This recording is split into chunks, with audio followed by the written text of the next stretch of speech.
Well, welcome back, everyone. Today I'm honored to be joined once again by my father, Andrew Crapuchettes. Thank you for joining me. That's me. Yeah. As we're entering 2020, starting 2025, new administration's taking over, Yeah. a lot of changes in government.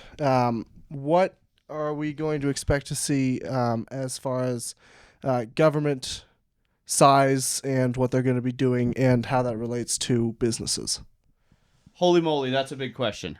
Yeah, well, All right. that's why I asked it. Given my long career as a academic, I taught at a lot of universities and spent a lot of time studying this subject. Actually, I didn't. But here's the thing. If you are a person who is trying to balance your budget, it always is painful, no matter what. And if you're an economy who's trying to balance your budget, there's always short-term pain and then long-term benefit, right? You see the Fed chairs, Volcker, who just took interest rates all the way through the roof to be like, okay, we're going to stabilize this economy. Government spending is the problem right now. And if you are going to cut out $2 trillion from the federal budget, then I guarantee there's going to be some short-term pain for that. Now, it's absolutely necessary pain because this economy is broken. There's a lot of other factors that go into it, and this is the problem. Whenever someone says that they can whittle an economy down to a little pithy talking point, they're lying to you because economies are super duper complicated. The supply chains, everything's connected. It's wild, right? That being said, there are a couple factors that are going to drive it. Government spending has been out of control, but all of that's been pumped in the economy. The economy is used to that. You pull that out of the economy is going to feel that in the short term. So that's the first thing. But if you deregulate, that is going to have a huge impact on the velocity of the economy as well. So I'm trying to not get too boring, nerdy economics. Sorry for all you people who it's great if you do are bored. If you're bored, turn it off. And if you're not bored, like it or subscribe. What do you say? Ding the bell. Ding the bell. Ding the bell. Ding the bell. Okay, anyway, so if you look at what the Fed can do, and people obsess about the Fed can only control the demand, right? And every economy is supply and demand. You remember those two curves like this? That actually is not the new logo for X, or that's the supply demand curve. That's what that is, okay? Got it. So supply and demand. And if you have a baseball card and there are 1,000 people that want that baseball card, the price of that baseball card is very high.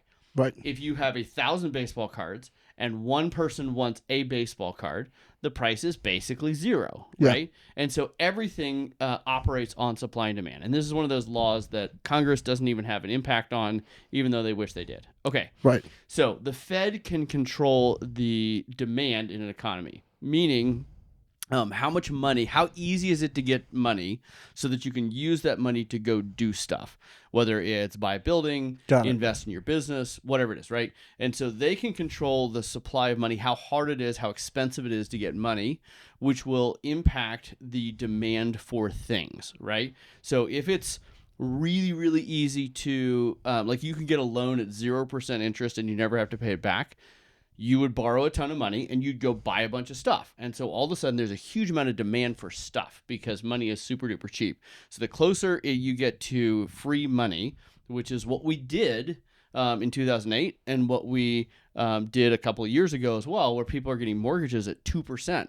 Well, that's almost free money, right? And if you buy a car and they say 0% interest, you might as well take the loan because you're getting 0% interest money. It's free money. You do have to pay it back at some point, so don't over leverage yourself and so on and so forth, but you should take a loan if it's 0% because it's free money that you do have to pay back at some point, so plan ahead. But the point is they can control it. That impacts people's demand for stuff because how much money they have, that's what they're gonna go out and spend things. So they control that. What they cannot control, and they wish they could, is the supply of stuff, right? And so supply comes, there's two things that drive supply: regulation and innovation. That's a whittled down. It's more complicated than that, but regulation and innovation are going to drive an enormous amount of the supply in an economy. So think of oil. So energy and labor are the two most expensive things in an economy. So again, stuff. the ability for you to demand and supply, right? Okay, so on the supply side, energy and labor are the two most expensive things. So let's focus on energy. Energy, if it is highly regulated, so you can't pull oil out of the ground, Or we kill the Nord Stream pipeline. or they kill the Nord Stream pipeline, or we do a variety of things that make it hard to do anything. That's the regulation side. So that's going to slow down the supply of things. And so no matter what demand does, no matter what the Fed does, if you're constricting supply of something that you have to have, like gasoline, then the price has to go up. There's no way around that, right? Just because, so they're saying, well, we're going to control inflation. But if you try and control inflation, but you have no levers to control the supply of stuff, then the prices, you can't actually control price. You can have some impact on price, but you can't control price. So regulation is the first thing. And then the innovation is another thing that's going to drive that, right? Because if you figure out a new way to get oil out of the ground cheaper, then that is going to increase supply of something. And if we all of a sudden found 100 billion barrels of oil just sitting around, the price of gas would crash, right? Because all of a sudden you have this huge supply of stuff. No matter what the demand is, there's too much supply for that, right? Okay, so back to the economy. So you have the two most expensive things in an economy are energy and labor.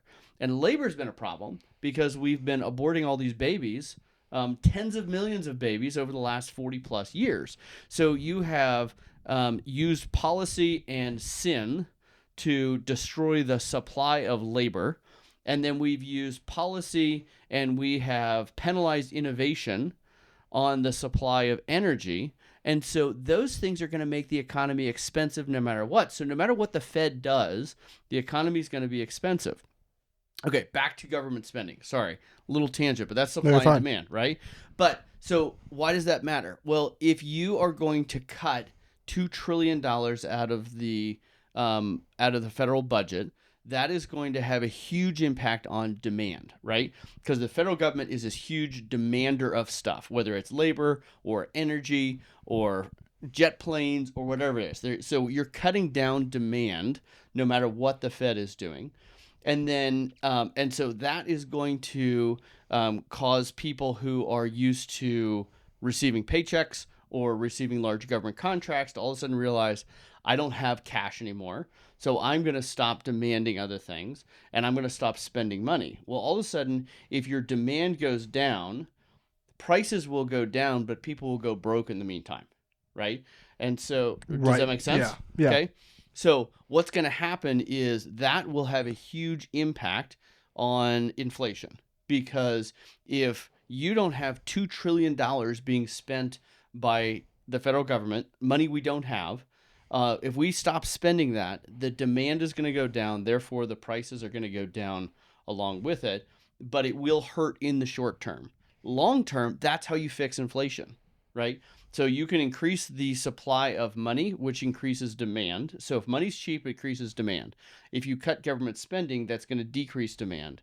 If we decrease regulation, that is going to increase supply, and all of that's going to come out in the wash. The last thing I'm going to say is what economists forget about when they talk about economies is it's all about people, right? And people are going to drive all this, whether they're innovating, whether they're doing some great thing, whether they're sitting and playing solitaire and taking a paycheck, right?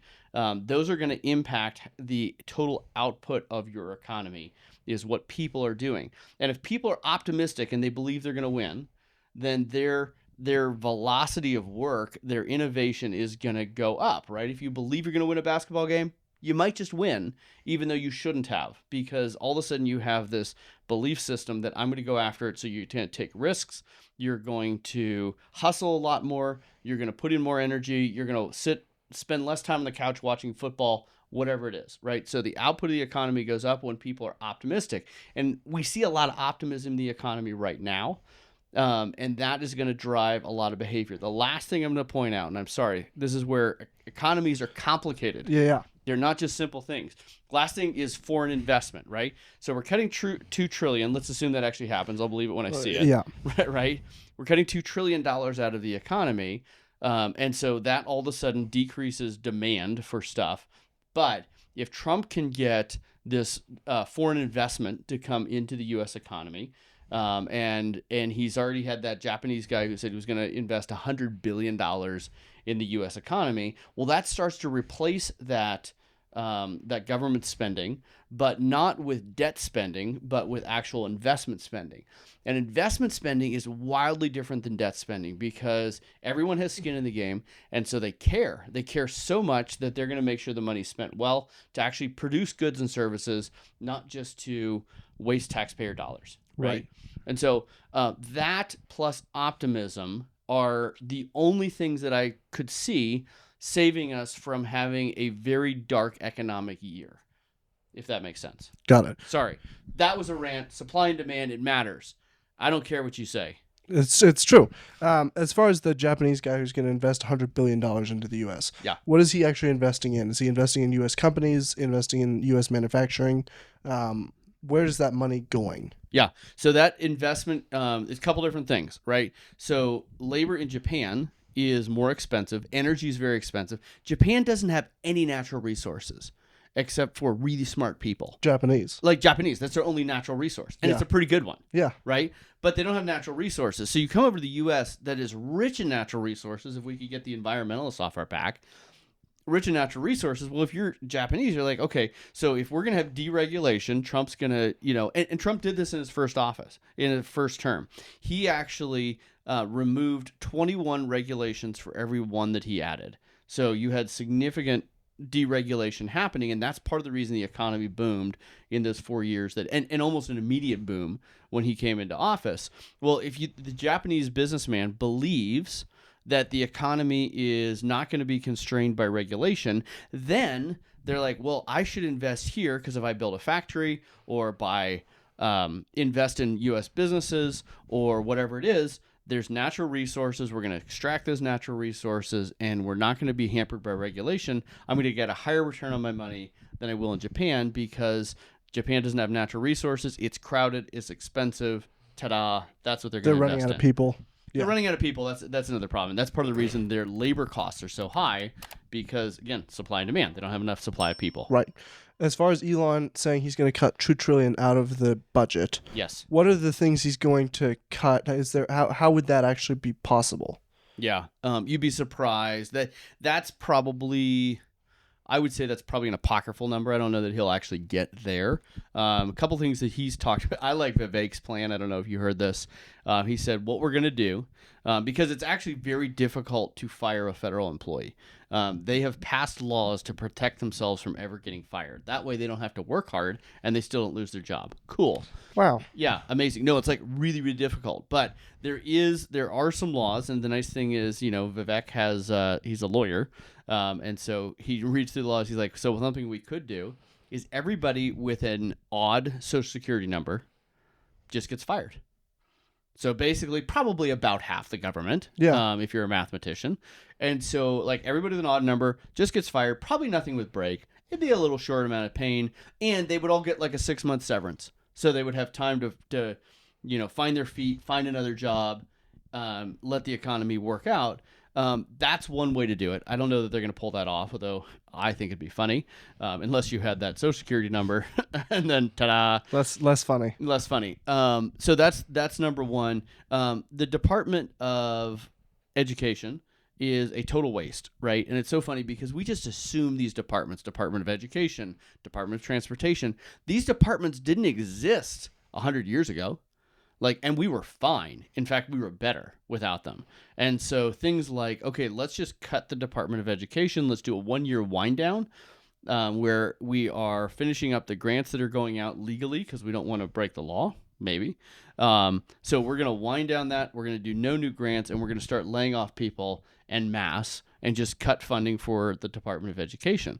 Well, there's many, many billions of dollars that go through the Department of Education, and it wouldn't actually have a huge impact on students around the country because most students are in a school that is run by the state or run by the local economy. What it's going to impact is a bunch of stupid regulation where they're pushing woke ideology on the schools. That a lot of that comes out of the Department of Education, and the way that they push it is they push it with grants. They say, hey, we're going to give you $1 million grant to do this, but there's a bunch of strings attached, and you have to follow our worldview. And so, AKA a bribe. A bribe, Yeah. right? It's a very elaborate bribe. So, cutting that would be a huge piece. And then they went through and they started, they've been doing these studies, and Rand Paul and others have been talking about like $10 million studying whether cocaine makes rabbits more sexually active. That's not the exact one, but it's something like that. I'm glad that you made that up, though, in your head. No, but actually, I don't remember it was rabbits, but it was some animal that they were spending $10 million. There was a grant to find out if they were more sexually active if they were on cocaine. Right? Man. And so, honestly, I think the American people are curious. Could live without that happening. No, are curious. Well, we're not that. I'm not interested. $10 million curious. I'm not $10 million interested, Right? but I might be like $50 interested. $50 interested. That's great, and do it with your own money, I just know. not somebody else's money. Yeah. So it's those kind of things they're probably going to look to cut out, and then just bring efficiency.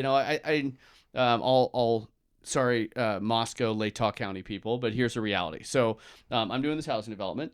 I have developed Palouse River Drive. I did half of Palouse River Drive, including a sidewalk, extended the road, brought in utilities, did the grass strip, came around to Conestoga, extended Conestoga to the creek. I put in a bridge, a big bridge, and then I extended Conestoga for half a mile all the way down. This is like 32-foot wide road with sidewalks on both sides, utilities down the middle, underneath, manholes, all the things.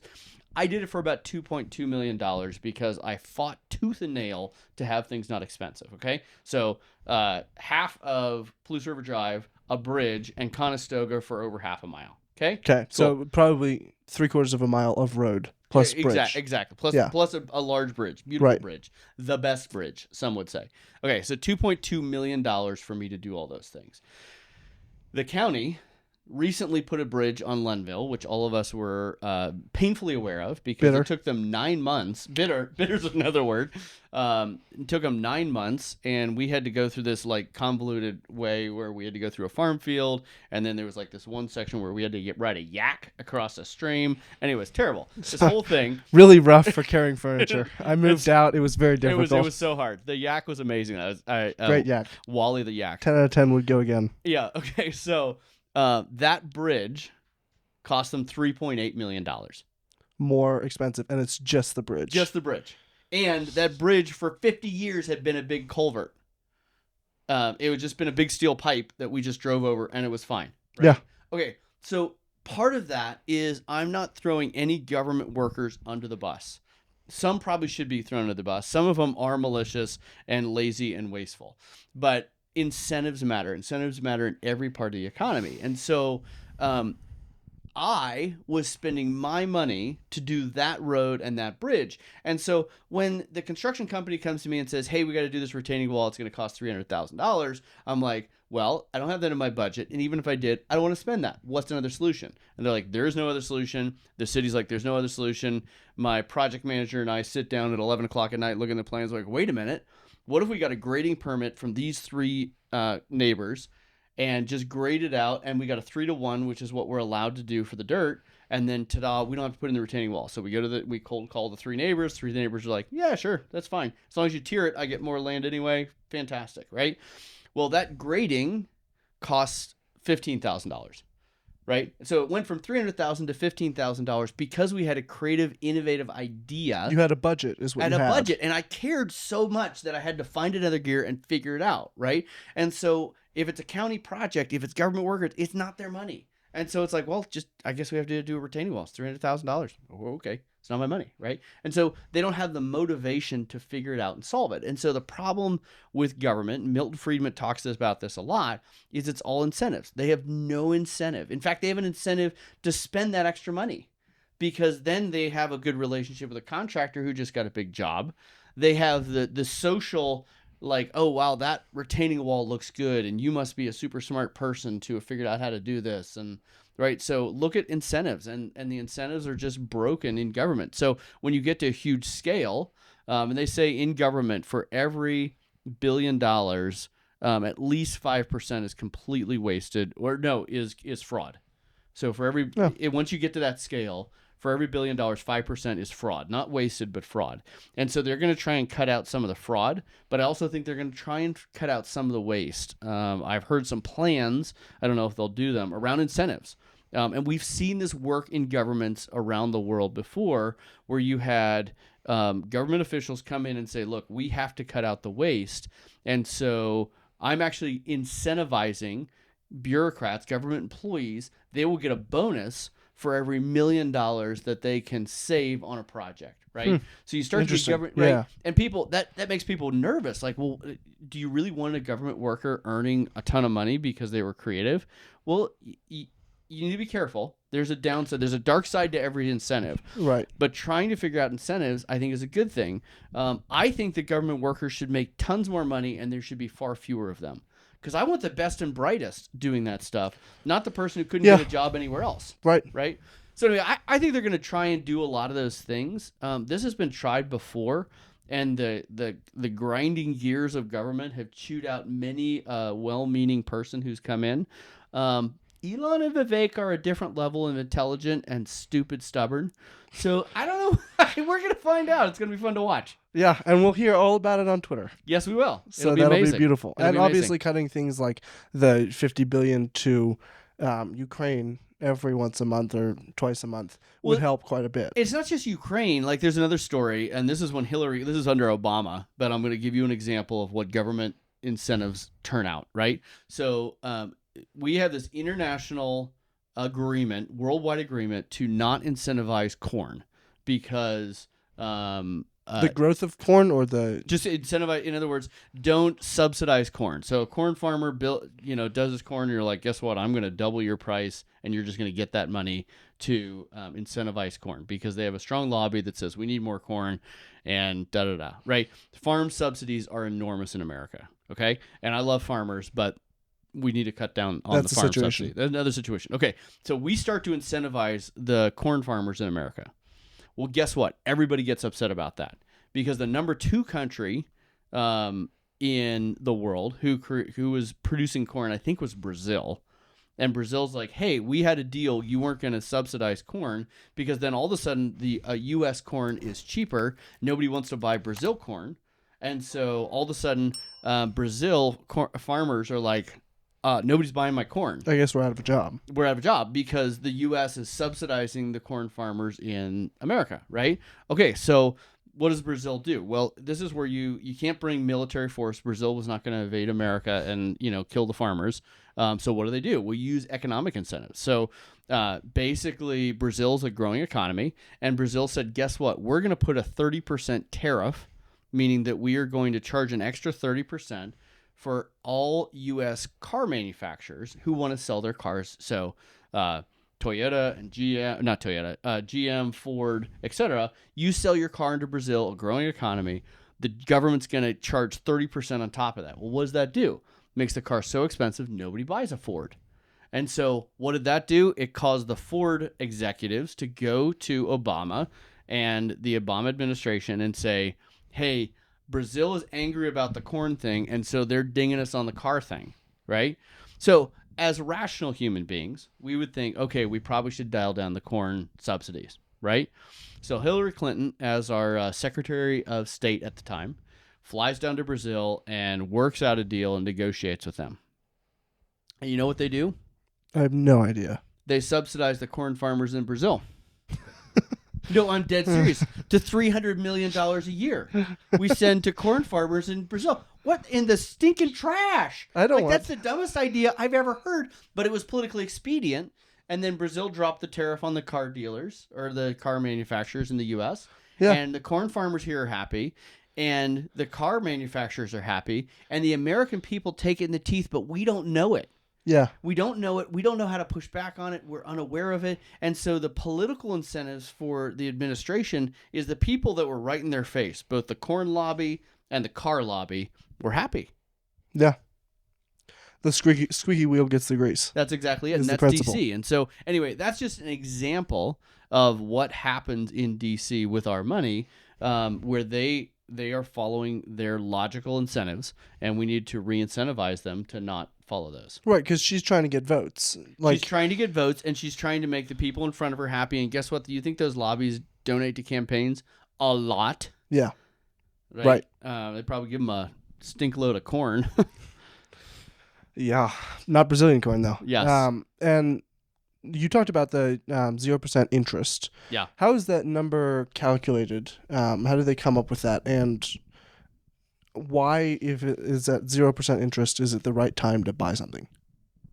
It's not necessarily the right time to buy something, but if you have access to 0% interest, it just means that you have really cheap access to money. And this is the problem: is people will be like, 0% interest, I'm going to go buy a Porsche for $100,000 because it doesn't cost me any because interest. I only have to pay back $100,000. Right, but the issue is if you can't afford $100,000, it doesn't matter because you still have to pay back the principal at some point, right?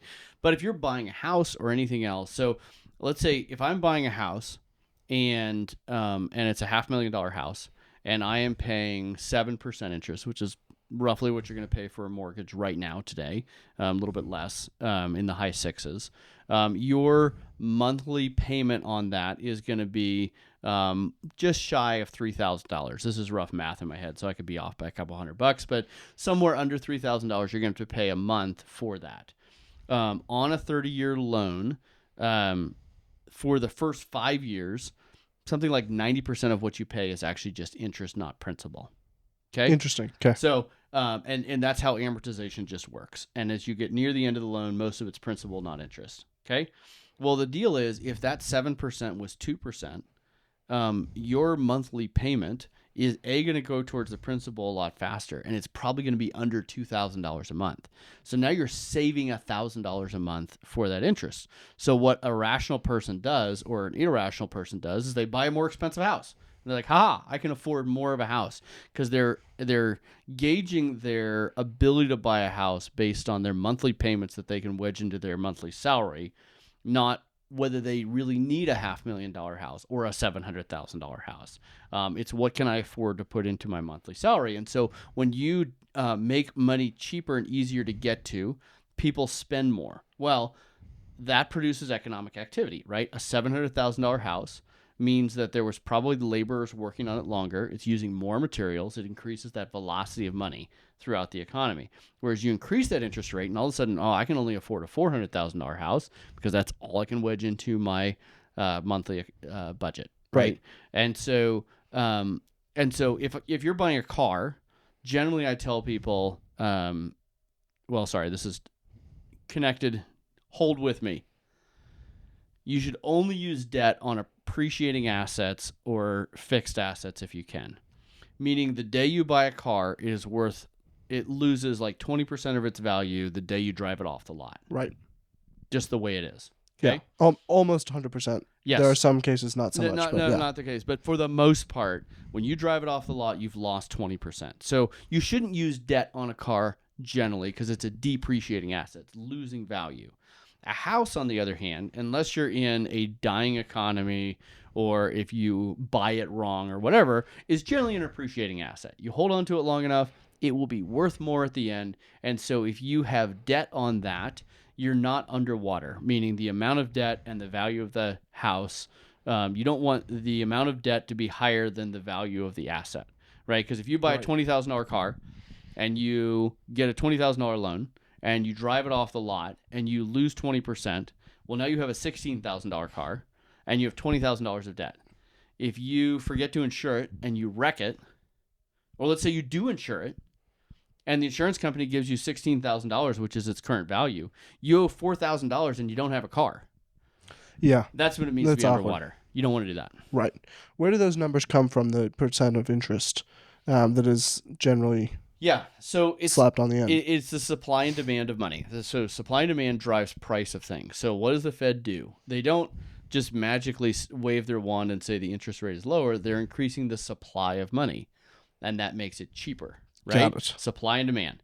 And so then banks, and there's the short-term Fed rate, We have a fractional banking system, and I'm not going to go into the entirety of a fractional banking system. Well, not even that anymore. Right. I was talking to Tim Van Dyken, and he was like, as of 2021, I think they actually cut fractional banking, and so Yeah. you don't really like banks don't even need to have Right. fractional banking anymore. Right. But it used to be if a bank had $1 million deposits, in theory, someone could walk in and say, I need $1 million, and they needed to have that money there. Right. And so then the problem is that money gets captured. You can't do anything with it. So this is the good side of fractional banking is basically the Fed said, okay, well, we'll be the bank of last resort. And so this local bank has $1 million invested or deposited, and then they want to do things with the money. But the problem is if they give a loan from that $1 million to Bob over here, and they give him a $400,000 loan, and it's a 7-year payback period, they're going to make good money on that, and therefore going to be able to pay interest to the $1 million. The problem is if someone comes in and says, hey, I need my $1 million, They don't have it. I'll have it in 7 years or 30 years. Generally, people don't handle that very well. They get all... They get their underwear in a bunch, as it were, right? And so the fractional banking system allowed for the velocity of money to increase because then they can say, okay, we're lending that to Bob for 7% interest, and we can go borrow that if we need to pay the depositors at 3% interest. Ta-da, Bob's your uncle. Suddenly, the bank does not go out of business. That's really cool. And so that was the concept, and it's like it allowed the economy to grow very, very rapidly. But then the Fed continued to just release more and more money, and so the bank would say, "Hey, I need to borrow $400,000 to cover Bob's loan because someone wants their money out," and the Fed would just be like, "I will make $400,000 out of thin air, and I'll charge you 3% interest for it." Well, that just increased the supply of money, and therefore inflation happened. So it's the Fed's policy. Whereas if the Fed said, okay, well, that money is going to cost you 9%, then the bank's going to be like, I better charge Bob 11%, which means Bob's not going to borrow $400,000 because he can't afford the payments at 11% on $400,000. And so maybe he doesn't borrow the money at all, and therefore the bank doesn't borrow the money, and so you don't have this increase of money supply. And also, you don't have an increase of stuff because Bob was going to build a barn or something like that. And all that velocity of money. So it's complicated, but when the Fed changes that overnight rate, it does have a huge impact on what banks are going to offer. Now, it's not a one-to-one correlation, and that's a lot of people don't understand that. So if the Fed just lowered the interest rate, and yet mortgage rates for the average home buyer are going up, even though the Fed just lowered the interest rate. And that's banks saying, okay, I need to make sure that I'm getting more requests for loans than I think is healthy based on the value of homes. I think homes are overpriced. Therefore, I want to continue to have higher interest rates to decrease the amount that people are willing to spend for these things because I don't think they're worth that much, right? So if there's one home in a community that's for sale and there's 3 buyers, they start to bid that sucker up. Well, the problem is if it was a $400,000 loan or a $400,000 home, and then someone comes in, this happened to my grandma. So Los Altos, California, very nice neighborhood during the heart of the dot-com era. 3-bedroom, 2-bath, nice house on a big lot. And she died. And so we put it on the market. We put it on the market at $1.9 million. It needed a lot of work. In fact, I would call it a fixer-upper, but it was a nicer fixer-upper, right? In Los Altos, $1.9 million. We put it on the market on Thursday, and we said final offers will be accepted on Sunday. 24 final offers came in by Sunday. And the darn thing sold for $2.3 million because supply and demand. There weren't enough houses, therefore, and money was cheap. Therefore, people are like, I will spend more money for this. Well, the bank then has provided a loan for a house that the realtors and most common people thought was worth $1.9 million, but the person just spent $2.3 million. So now the bank's like, is it really worth $2.3 million? Or did this person just overspend in a fit of rage or bidding fury? It's always funny, like you go on eBay and you're like, I just won. Well, that means you have to pay for it. Anyway, but so this person won this house for $2.3 million, and the bank might be like, no, I still think it's worth 1.9. And so I'm going to start to edge my interest rates up, and that way it will throttle people doing stupid things because now they got to make payments on that. Right. Right? Does that make sense? So anyway, so the banks are constantly looking at the supply demand and the real price, the real value of things.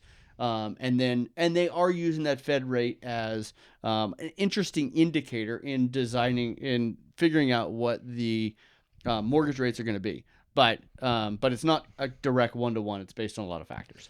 As far as people who are trying to, people and businesses trying to survive and succeed in 2025, Yes. what's the thing they should be preparing for and doing? Yeah. So we talked about all these economic factors, and I feel like an economist, even though I didn't go to school, but I've studied this stuff a lot and read a lot of books. And economists are always like, well, on the other hand, because I've given all these factors, like what's going to happen in 2025. The reality is that no matter what, the economy, I guarantee, will be in a way better spot a year from now, like significantly better. You're going to have access to energy. You're going to have foreign investment. You will have brought some efficiency to the government. I guarantee. I don't know if they're going to pull off the $2 trillion, but they're going to pull off something. And you're going to have a way better economy a year from now. So if you know that's the case, so let's say you know the stock market, let's say the stock market's a rocky right now, but you know a year from now it's going to be up 20%. Well, what should you do? Invest. And so I think we're in an opportunity where if people have the cash flow to be able to handle it, and they have the emotional fortitude to be able to make investments, to wait it out and make investments in rocky times, you're going to win. And it's just a question of can you manage it, right? If you overinvest, something could be the best investment in the world, but if you can't afford it, it doesn't matter, right? If there's $1 billion building and you're like, wow, this is an amazing investment, but I simply don't have $1 billion, doesn't matter, right? And so you do need to weigh that, like what can I actually afford to accomplish? But I would say that we know it's going to get better. The optimism is going to produce results. The deregulation is going to produce results on energy, and the direct foreign investment and local foreign investment is going to produce massive results. And so it's time to invest. Proverbs says you don't want to extend your arm farther than you can pull it back.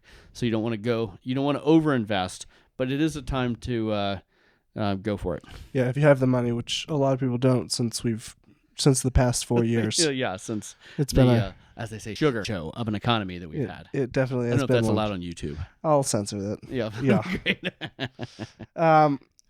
As of December 2024, there are roughly 35 million small businesses in America. But it seems like the government and big corporate America is trying to eliminate them. Why do they feel threatened by those small businesses? Why are they trying to get rid of them? I think there's a couple things, right? Remember back to my corn and automobile manufacturer example. Those are both industries that have really big lobbying organizations. So they pay people to be in D.C. and be in the ear of congressmen and so on and so forth to push on these things. And so I'd say big businesses have the ability to do the same thing, and therefore they're going to have the ear of the congressmen and the senators and the administration to be able to do favors for them. I don't think there's a big master plan. Like if I was a deep conspiracy theorist, I'd say, well, they can't control small business, therefore they want to kill small business. I don't think they're that smart. I don't think they're quite that evil. I think people assume more competence from the government than it deserves. Yeah, the old saying of do not assume to malevolence, we can be assumed to incompetence. Yeah, so I chalk a lot of it up to incompetence and just incentives and who's in front of them right now. So if Google can afford to have high-priced lobbying people in D.C. buying fancy dinners, putting people on private jets to places, then they're going to get regulation that's going to benefit them as a big business, right? And small businesses can't afford that. And the SBA, the U.S. Chamber of Commerce, is a complete disaster. They went woke like 20 years ago, and they used to be the voice of small business. They used to be the voice of commerce and capitalism, and they're not anymore. And so I would say small businesses, NFIB is probably the best example of a small business group in DC that actually cares about small business. NFIB. National Federation of Independent Businesses, Got it. NFIB. So NFIB is probably the best example of that. But even then, like, they don't have the same incentive. If you're getting paid by Google, as just to pick on Google, or Amazon, you're getting paid by them to get regulation and laws passed that will make you money, and you know you'll get fired if that's not the case, then you're going to have an incentive to figure it out and figure out how to make that work. Whereas if you're NFIB, and again, back to incentives, really nice people, but there's not one business that's going to fire them if they don't get good regulation passed. And so they can always tell a good story, but they're not going to get that direct, like, there's not a mom and pop that's going to be like, hey, I just got a 20% bump in revenue because NFIB just got a law passed, right? There's not going to be that direct incentive. And so I just think it's just a feature of the system that we have an overly centralized federal government that has a huge impact on the lives of Americans without Americans really knowing what's going on or being able to have a say in it. An influence on it. Or Yeah. an influence on it, right? And Yeah. so, but big businesses do have a say, and so they're going to get their way. And so the corn and the auto manufacturers got their way. We, the American taxpayers, took it in the teeth and had no idea. And that includes all those small businesses that are just feeling this inflation. They're feeling taxes because they got to pay for the corn farmers in Brazil, for crying out loud, right? Yeah. So I just think I don't think it's wicked. Well, it probably is wicked, but it's incompetence mostly. More incompetence. Why are small businesses so vital for a healthy economy? Because so monopolies, I don't think the government, and this is controversial, I don't think the government should break up monopolies. I think that monopolies are a feature of business. You're constantly trying to get a monopoly. I mean, any business in their right mind is trying to find their niche, right? If you're in a town and you're a coffee shop, well, you would love for there to be no other coffee shops because then you can charge $20 a coffee.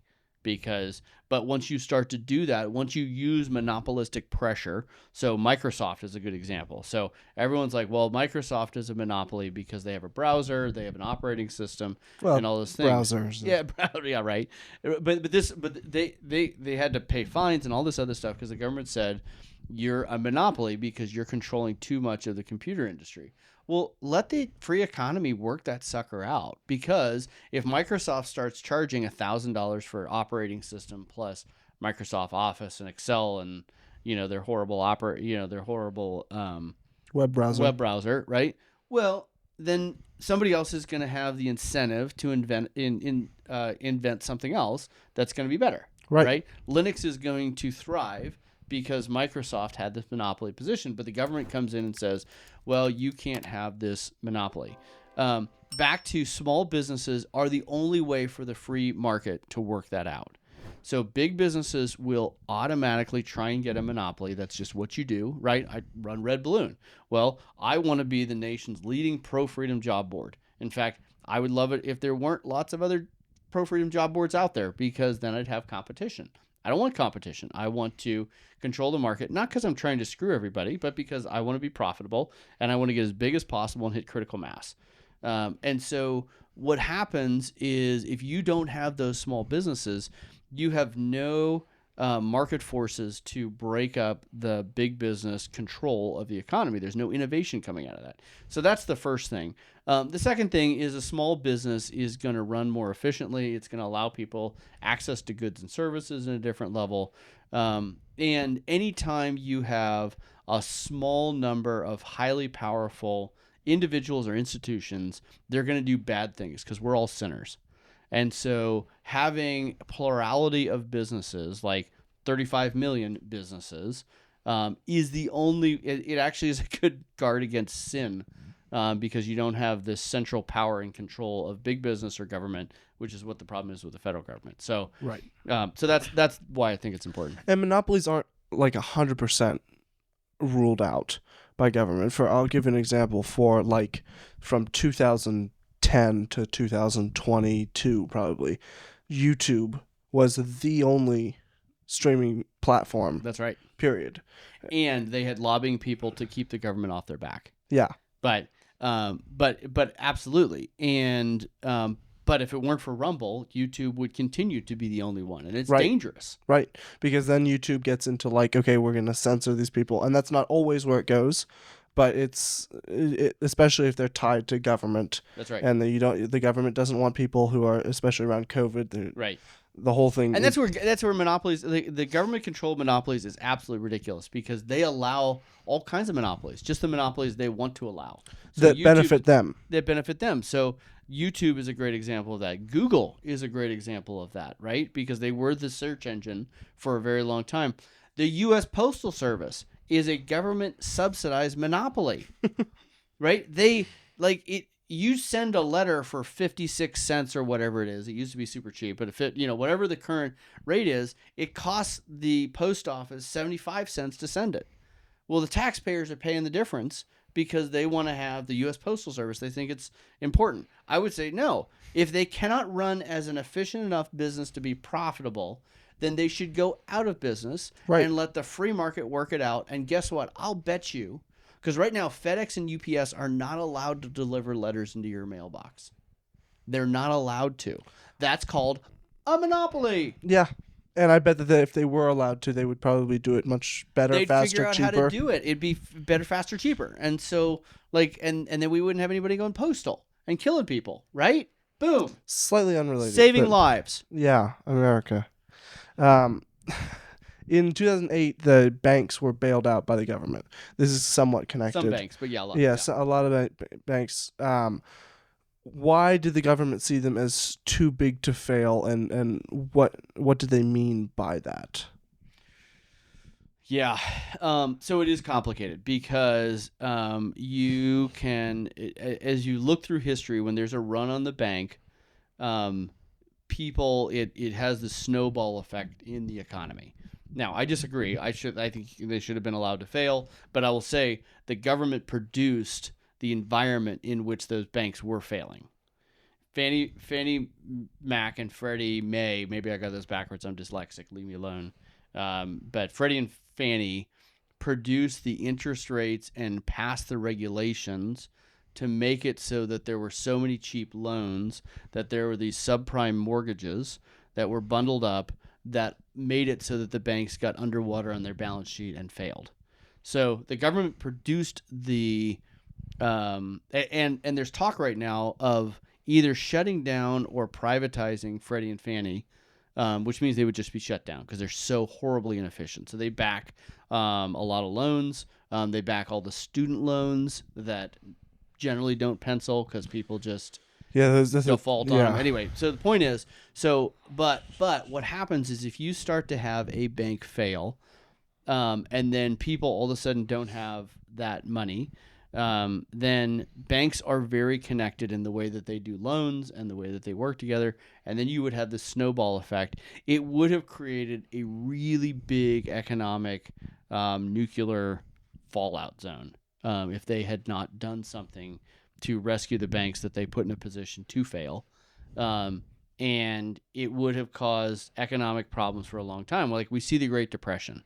That was a good example of the stock market and banks failing, and it took years and years for Americans to not be starving to death, right? It can cause, our economy is more fragile than we give it credit for, and so the government was trying to make it so that you didn't have this domino effect of lots and lots and lots of banks failing. And so there were a lot of banks that did fail in 2008, and they let them fail, but some of the big ones they didn't, because they saw that would have more of an economic fallout than they were willing to handle. So, in a similar way, do you think we'll see something? Already, Tesla brags that it is the only U.S. car manufacturer that has not been bailed out by government. In these next 4 or so years, is it possible that we see a situation where we have some of these larger businesses go bankrupt and fall apart simply because the government is not bailing them out? I hope so.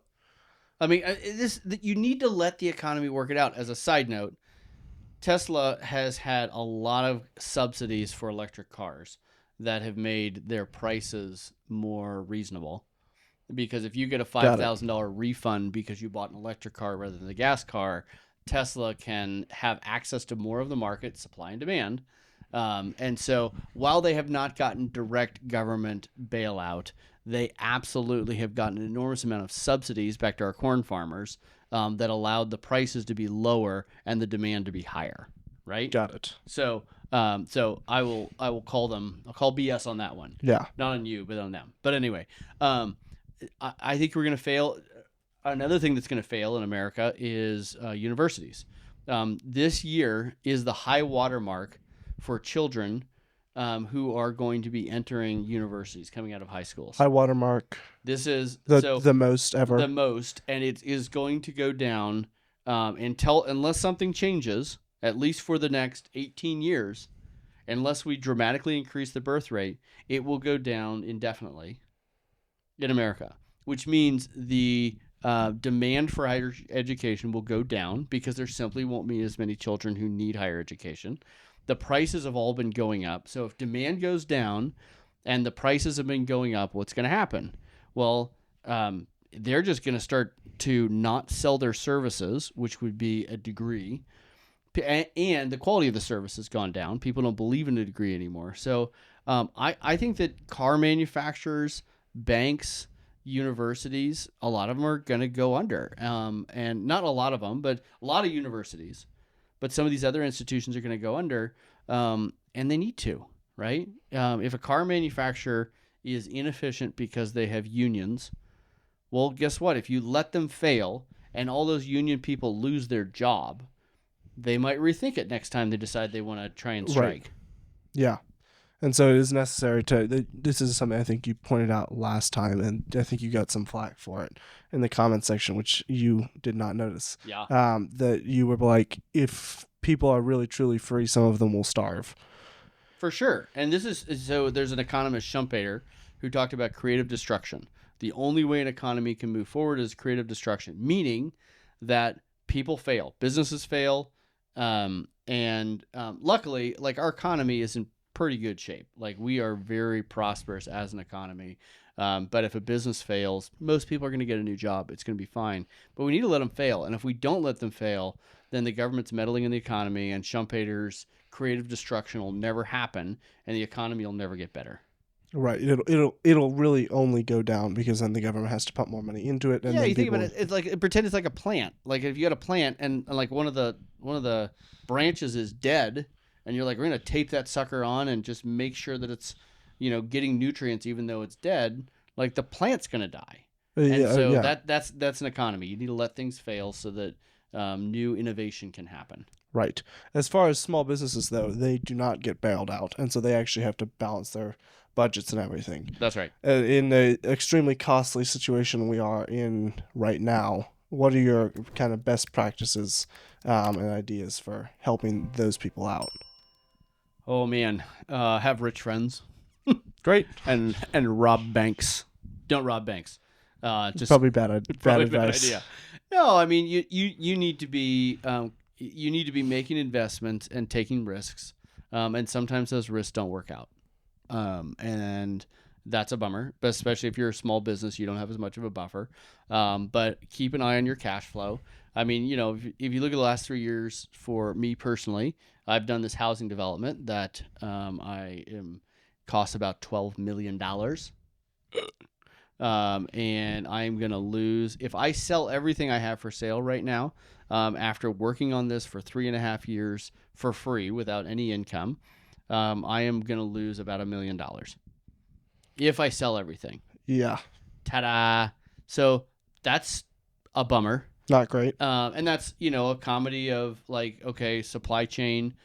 We had bad weather. We have government regulations. I have DEQ, Department of Environmental Quality, that's been breathing down my neck. You do all those things, it causes inefficiency. And even though I did that road for $2.2 million, and it might have cost the government more, if I had not had government people breathing down my neck, or I had not had the COVID shutdown supply chain disaster, I probably could have done it for $1.5 million, right? So there's just those things. So, but I needed to make sure I had a balance sheet so I could handle that. And I've spent a lot of mental energy moving money around and trying to figure out how do I, keep the house and pay the bills and all those things. And so, this is back to Proverbs. Don't overextend yourself if you're a small business because you don't have the same buffer. You shouldn't be looking for a bailout no matter what, but you should have money in the bank if you can pull it off. What does hiring have to do in the role of a small business staying afloat, and how does Red Balloon maybe help out with that? Yeah, I mean, obviously, you don't want someone who's going to sue you. I think I've mentioned before, but I met a businessman down in Boise who had a business in California. He hired a woke employee. That woke employee sued him. After 3 months of legal battles, he just shut down his business and walked away because he was going to lose everything. And so why not just call it quits? Which is just sad, right? Because there's a small business. It went away. Now, that was part of his death and resurrection story. He's now in Boise and he's got a great business and he's thriving and his family's happier. And so, honestly, that was the thing that got him out of California, even if it was very painful in the process. So you need to be hiring people who aren't going to sue you and hiring people who actually believe in your vision. We've got people at Red Balloon, employees. I have the best employees. Even the video guy's okay, but the rest of them 50-50. So no, but I have great employees, and a lot of them probably could earn more money at a woke business somewhere else, but they really believe in the vision of what we're trying to accomplish. Well, if you're a small business, that's the only way you're going to survive. If you don't have people who believe in what you're doing, who are there to crush it with you, then you're going to be fighting an uphill battle all the time. And so hiring is absolutely critical. Can you imagine if I had employees at Red Balloon who were just there for the paycheck? They didn't actually believe in what we were trying to accomplish. Well, they would be way less productive. They would not be excited. They would not give our customers a great experience. They wouldn't be passionate about it, right? So I just think it's absolutely critical. People are your most important asset, especially as a small business, when every person can have a huge impact, right? If every person at General Electric is 0.001% of the entire workforce, a bad egg is not going to mess you up. But if you have 10 people and each person is 10% of your workforce, you get a bad egg in there, it'll probably ruin the whole business. Right. Yeah. Where did the whole HR disaster come from? How did HR fall apart? Well, I should study the history of that. I don't know the history of that, but I can tell you the motivation behind it. The problem is back to incentives. If you have someone who has more power than they have responsibility, they are necessarily going to go awry. So if you have a sales manager who says, I need to hit my sales number and I'm going to get fired if I don't, and they go to HR and HR says, well, I'm only going to hire someone who has the right skin color for you. The HR person doesn't get fired if they miss their number, but the sales manager does, even though the HR person deeply affected the sales manager's ability to succeed. So there's only so much authority and responsibility to go around in the whole business. And if you give more authority to HR, for instance, than responsibility, then somebody else has a lot of responsibility, but not the authority with which to execute that. And so I just think that just like government workers, where you can be well-meaning people, if they don't have consequences for their actions, if they don't have to they have all this authority but not a lot of responsibility, they can tell you, Department of Environmental Quality can say, I'm going to shut down your job because I just found a fish swimming through that stream, or a duck just landed on that puddle. Well, it doesn't cost them anything. Like, they have no responsibility, but they have a ton of authority, right? And so, unfortunately, HR was given this. And it was given it by a lot of businesses and a lot of CEOs who were roughly abdicating their job. The CEO's job is to lead the culture and to make sure that you're hiring the right people and have the right people on the bus.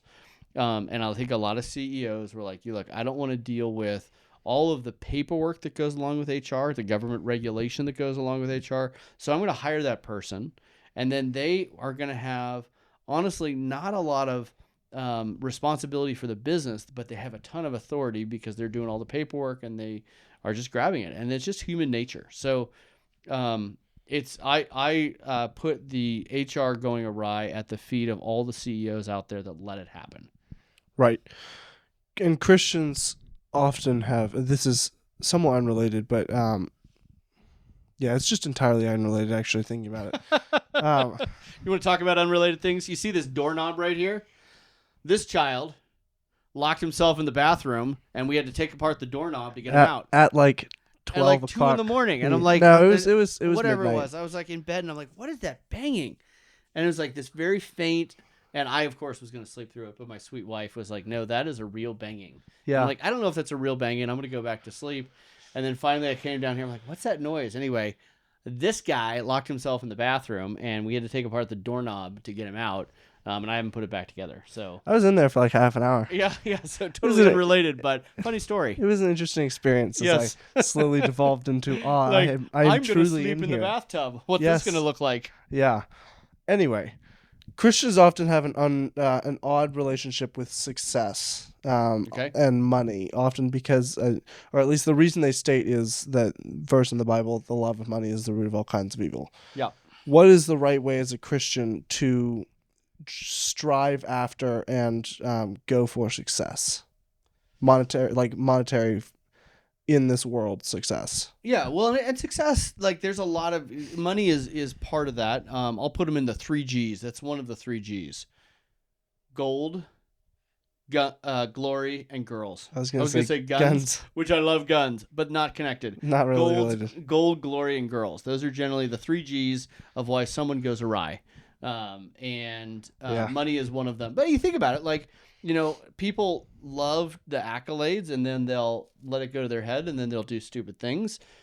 People, you know, you read the Greek myths.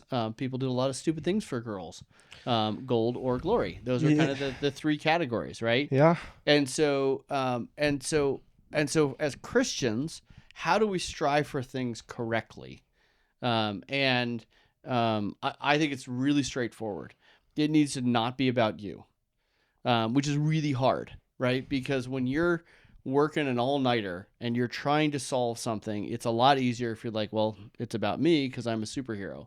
But if you're dying for others, then that's the only way to strive for greatness while not getting totally full of yourself. And honestly, I don't know that I or anyone could go to Washington, D.C. and have the power that those people have, sorry, as a side note, and have it not go to your head. It would be so hard. Like, you think about, I was telling somebody else, like, I was in the White House. This is when in the Trump's last term, and I was waiting for a meeting, and all of a sudden, like, Secret Service comes in. They're like, "You sit down on that couch." I'm like, "Oh, that's fine. It's a nice couch. I'm happy to sit there." And then, like, and I'm sitting there, and he's like watching me, and like they'd already taken my cell phone and put it in a special cell phone locker that they have at the White House, and you're like, you know, they knew everything about me, but I was there staring at me. And then Mike Pence walks through, and I even knew Mike Pence. I had a picture with Mike Pence. I'm like, "Hi, Mike." He's like, "Hi, Andrew." And then he walks through. I'm like, "Oh, cool." Right? But the thing is, like, if you had an entourage in front of you everywhere you went, telling people to sit down on that couch and I'm going to watch this, and then like everyone cares so much about what you think, it goes to your head. We're sinners, right? Anyway, so sorry, that was back to the 3 G's.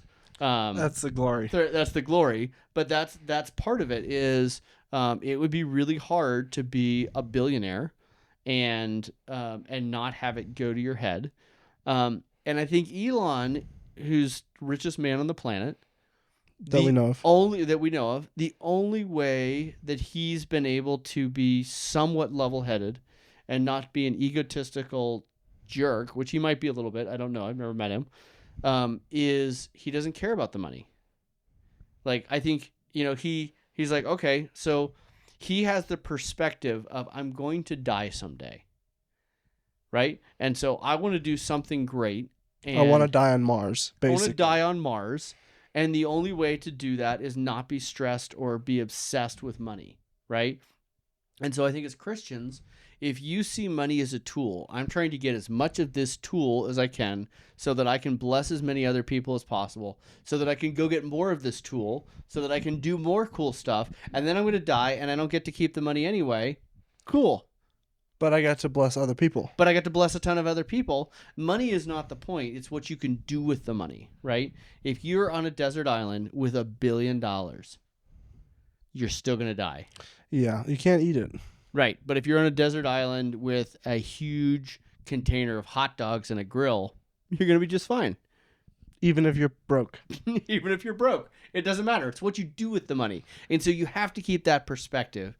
And as sinners, we just want to amass money. You want to be Smog in the, Hobbit. And you need to say, no, I want this stuff not to just lie on it and have it.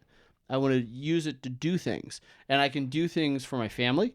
It's okay to do things for yourself as long as you keep it in perspective. But you want to do things. That's the whole point of money. And George Soros, bless his pointed little head, understands that. He's like, well, I get this money so that I can do stuff. He's pushing his worldview.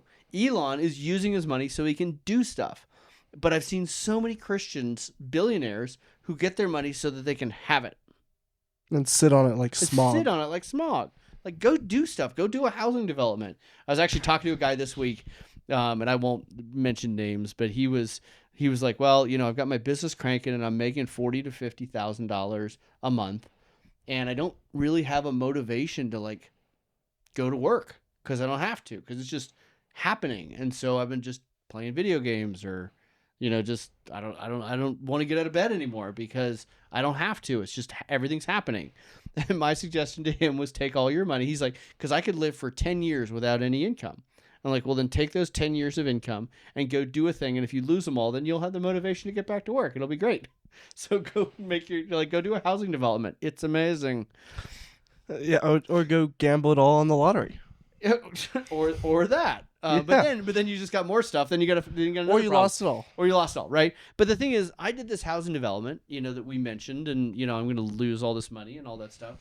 But I know that 5 years from now, there will be 100 families that are living there in houses that are more affordable because I increased the supply, therefore the price went down, right? I increased supply, therefore if demand stays stable, then prices go down, or if demand, regardless, supply and demand, ta-da, prices are going to go down because I produced all this extra supply. Cool. Well, the deal is there's going to be 100 families there that have no idea of the arguments that I had with the dirt contractor. They're going to have no idea how many meetings I had with the city trying to talk them into reason. They have no idea how many late nights I spent trying to make all the bank accounts work, and can I put a line of credit on my house, and how do I make this work? They won't know. They're just going to be living there. And that's the point. And they won't even know I existed. Yeah. Okay, cool. But I created housing for other people. I was hospitality at an enormous scale. I just created a house for a person. Cool. And when I'm dead, it won't matter how much money I had, and those families will still be living there. Cool. Well, they'll probably be dead too. Yeah, they might be dead, and the house will be broken down. And yeah, all sorts of unfortunate let's things. get depressed. Let's go read Ecclesiastes together. Yes. As far as like striving after money, there's nothing wrong with trying to get more money, but you shouldn't be framing it like that. I'm trying to understand what you're saying. It's more framing it like I'm trying to be able to bless more people, and the money is a byproduct of the blessing. Well, and Ecclesiastes says, wisdom is a protection just like money is a protection, which is interesting. It's a wall. It's a wisdom allows you to see, there's a bear around that corner. I probably shouldn't go around that corner. You can see things coming. Money's the same thing. Like, you want your family, you don't want your wife to think, I don't know if we have food tomorrow. And, we have enough food for tomorrow. Maybe the next day we're not going to have enough, right? So it is a protection. It's a way to give rest to your family. It's a way for you to be able to rest because you're going to be able to pay the bills and keep your house and all that stuff, right? And so money but that's another example of the point is not the money. The point is the rest that you're providing yourself, your family, the ability to go on vacations, the ability to have a nice steak dinner, to enjoy good whiskey, to drive a car that's not going to break down or catch on fire like your car. I bought that for him. So that's the point of the money. And so you should be striving for, how can I have enough money that my wife doesn't have to stress out that we're not going to be able to keep our house or whatever it is, right? It grants rest. It is a protection for you. Once you get past a certain amount, then it's all about how do I use this to go do cool things and affect culture. I don't know if that was the answer. Yeah. Yeah, sure. That's great. Yeah, nailed it. As far as we wrap up here, what is your best piece of advice you would give, not only to just in general, but also to small business owners who are trying to take back their company and their company culture from woke HR? Yeah. No people-based problem gets better with time. It only gets better with awkward conversations. And so if you feel like you've got a traitor in your midst who happens to have the title of director of HR, you need to deal with that. So I would encourage you to get a lawyer first, so that you know your rights, and then deal with that person. And sometimes dealing with that person, they stay around, and they actually just need a clear understanding that they are under your authority. And a course correction. And sometimes they need to leave. But so I'd say if you have a cultural problem in your business, it will not get better by you ignoring it. And everybody just wants to ignore it because it is painful and it's an awkward conversation. Everyone wants to just try and walk away from it. But lean into the awkward conversation. Get yourself a lawyer if it's an HR person. That's a problem because they know more than you do. But the lawyer's going to know more than them, and then deal with it. There are ways to deal with it, and just lean into those awkward conversations. And I will tell you, you'll be so much happy later. It's just like the economy right now. Like, we're a sick economy that needs hard medicine. If your business needs hard medicine, that hard medicine is having awkward conversations. And so just do it. There's a lot of other cool business frameworks, EOS and other things out there, but I'd say the most important thing is don't be afraid of awkward conversations and just have it out, talk it out, and you'd be surprised how much happier you'll be at work, no matter how much money you make. Yeah. Where can people find you, Red Balloon, all of that? They can find me in my basement right now talking to my child, but I won't be here forever. So I would go on to redballoon.work. I would also follow me on LinkedIn if I were me. I don't know if you can follow yourself. You can't. I've tried. You can't? Okay. No. It's the only way you can get your third follower. Yeah. I'm going for 4 this year. Four. Yeah, right. So, follow me on LinkedIn. I try and say meaningful and smart business things every single day. Sometimes my staff is involved in helping me think of smart things because they don't come naturally. Yeah. There you go. Thanks for coming on the show. Thanks for being in my basement. It's been a pleasure. See you guys.